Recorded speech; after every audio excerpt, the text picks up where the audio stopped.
Assalamualaikum warahmatullahi wabarakatuh.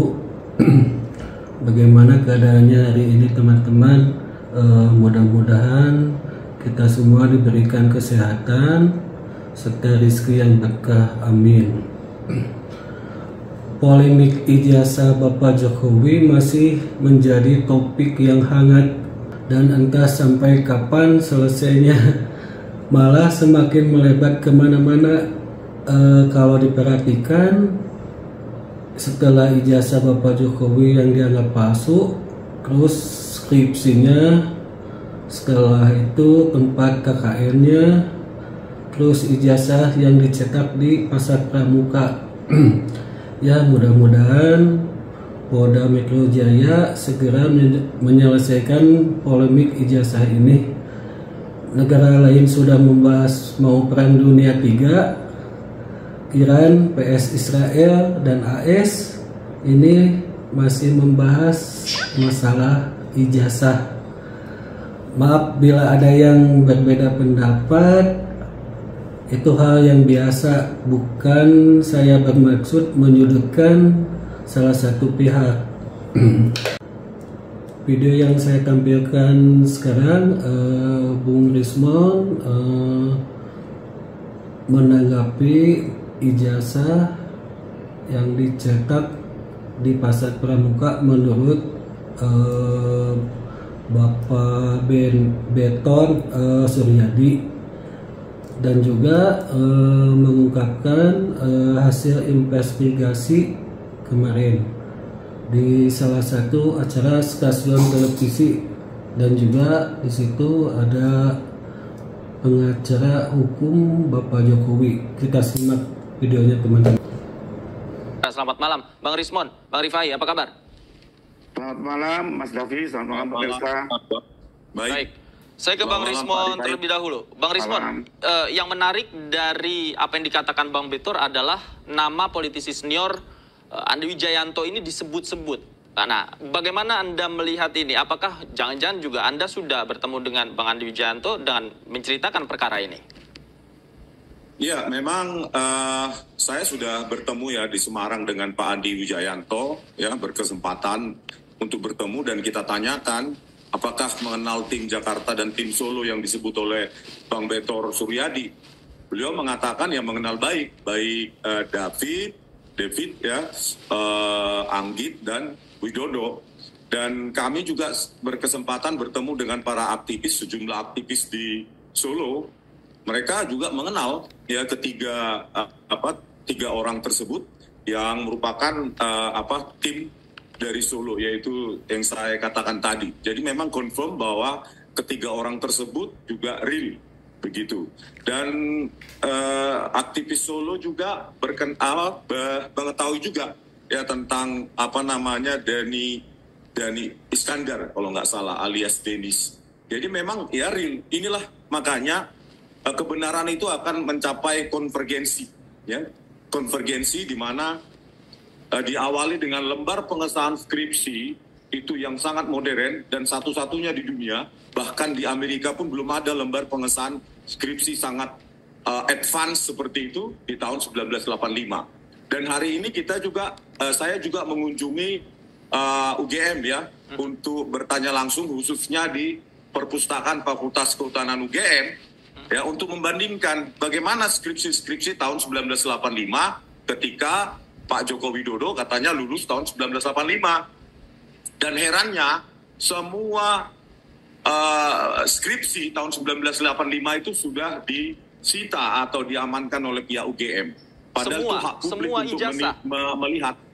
Semua ijazah, ya, Bang?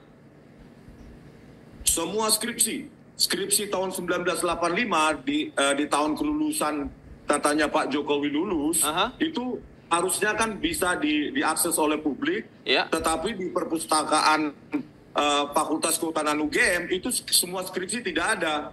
Dan di ETD UGM, Electronic and Thesis Dissertation UGM juga tidak ada, hanya punya Pak Jokowi. Begitu, Bang. Apa yang dikatakan pihak UGM? Anda sempat bertanya nggak, mengapa skripsi tahun itu tidak ada semua? Petugas perpustakaan Fakultas Kehutanan UGM hanya mengatakan silakan tanya ke bagian Humas UGM.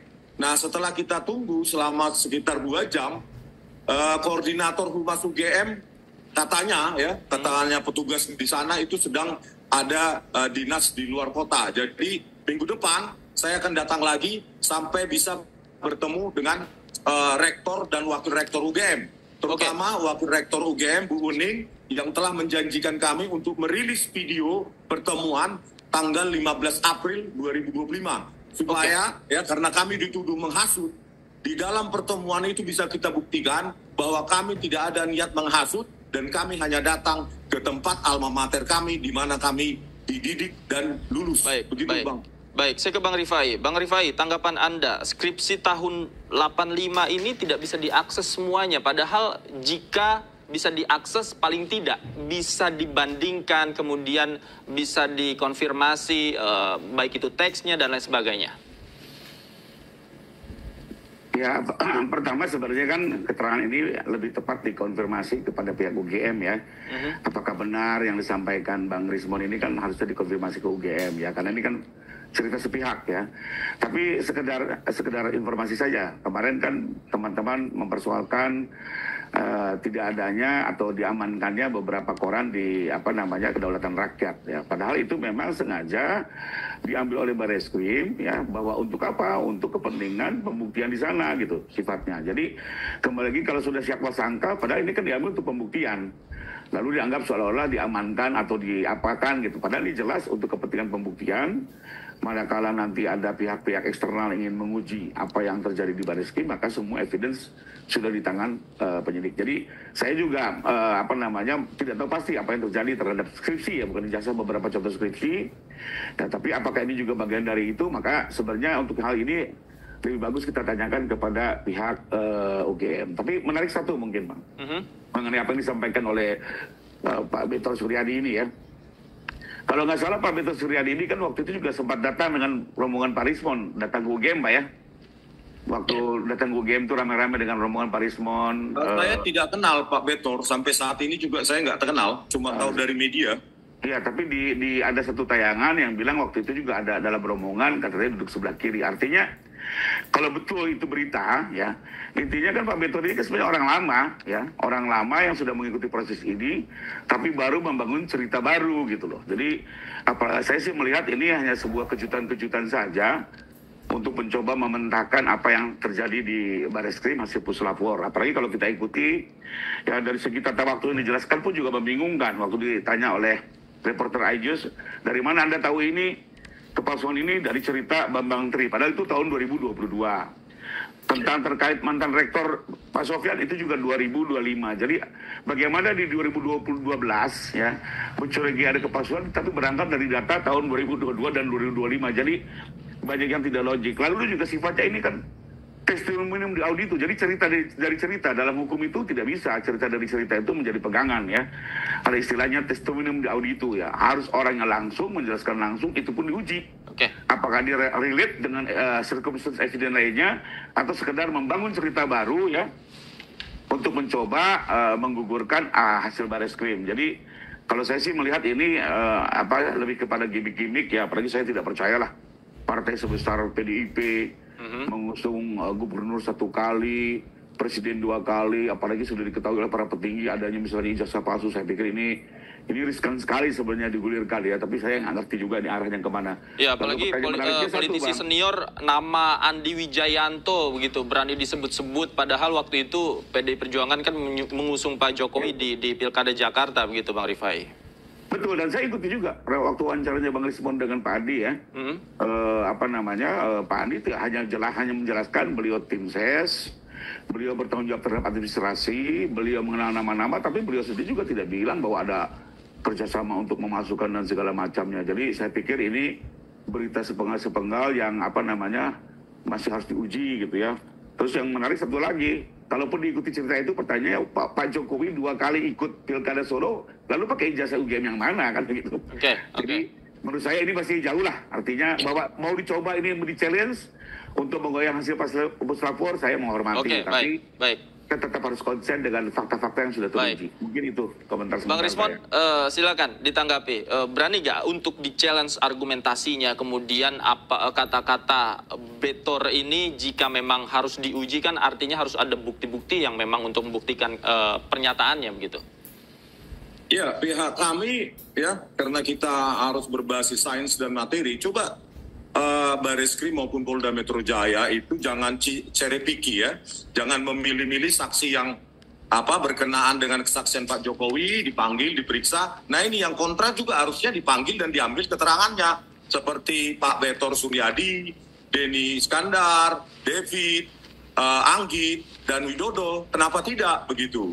Lalu kita tuntaskan dengan bagaimana uji kertas tersebut di 2 tempat berbeda selain di Bareskrim. Begitu loh, di Puspom TNI AD ataupun seperti yang saya bilang itu laboratorium yang lebih advance itu ada di BRIN yang tingkat kepakarannya jauh lebih tinggi begitu. Jadi semua ini sebenarnya bisa diselesaikan dengan gampang, tetapi jangan cherry picky ya.